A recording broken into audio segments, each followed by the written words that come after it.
చూడండి, ఇదే మన కొంప. పేరుకు పెళ్ళైంది కానీ మనది బ్యాచిలర్ లైఫ్. ఇక్కడ వేరే వాళ్ళ వంటలు ఉంటాయి, అవి మనం తినకూడదు.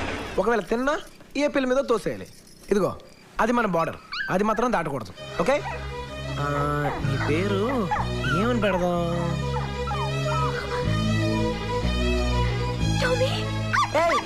అటు వెళ్ళకూడదు. నీకేం కాలేదు. కుక్క నాదే. నీదా? లారీ కింద పడిపోతే నేనే కాపాడి తీసుకొచ్చా. దెబ్బలు తగిలేయా?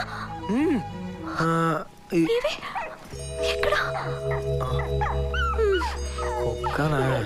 అనవసరంగా ఎక్కువ ఫీల్ అయ్యా.